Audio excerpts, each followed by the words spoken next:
Magandang hapon mga kabay. So ito yung last ko na approved repair mga kabay.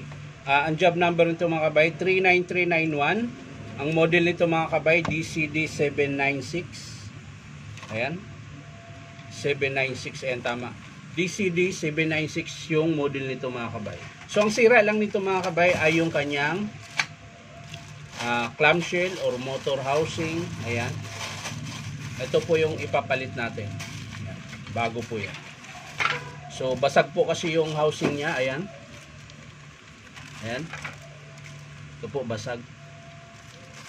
So ikakabit natin diyan mga kabay. So tara mga kabay, samahan niyo ako. So ayan mga kabay, nakalas ko na po yung screw. So bubuksan na po natin.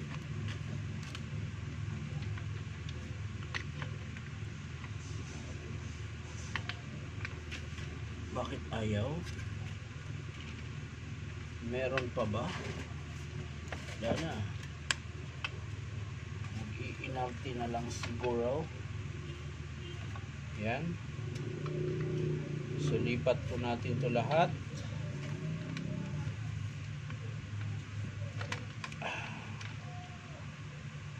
So ayan mga kabay.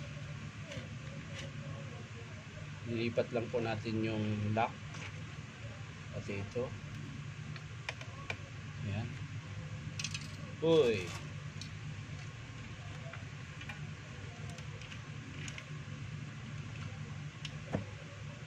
Meron pa isa mga kabay.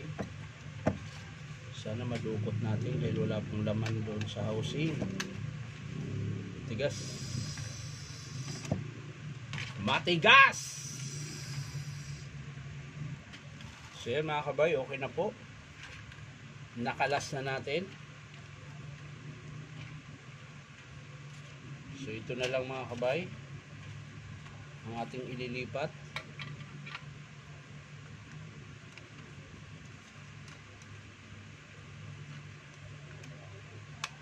Pumasok ka na. Yan.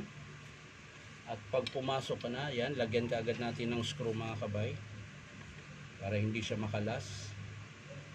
Unahin natin yung sa ilalim.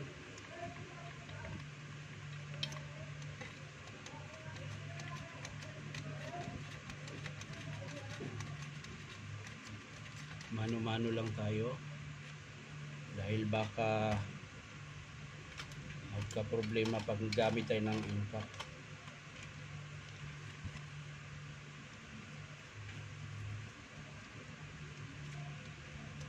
Baka hindi natin matansya mga kabay, tumagos.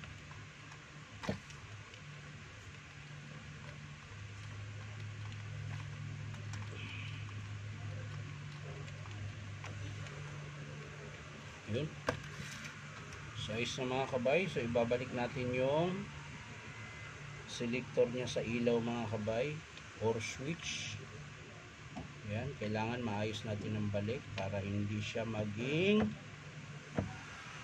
problema. Problema talaga.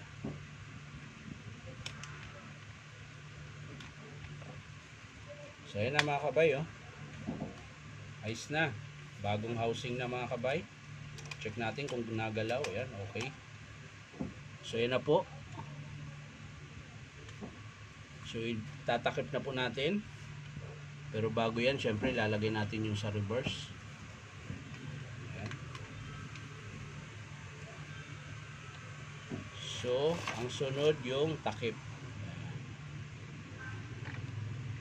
So ganun lang po magpalit ng clamshell mga kabay or motor housing. Ayan. Marami po kasing tawag. Iba-iba ang tawag nila. Hindi pare-parehas. Ayaw pumasok. Bakit? May mali yata. May mali mga kabay. Hindi pumasok yung yan. Kaya hindi rin siya gagana. So balik natin mga kabay. Sana gumana ka na. Yun.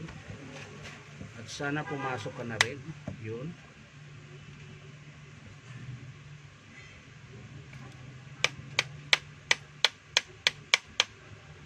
siya pumasok mga kabay.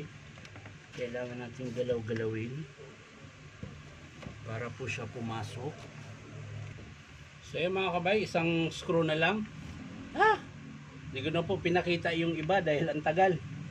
Mano-mano ko pong sinasara. Ayan.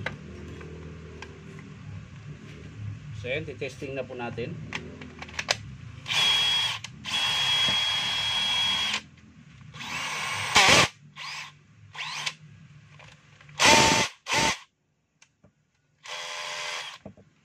Lagyan natin sa hammer mga kabay.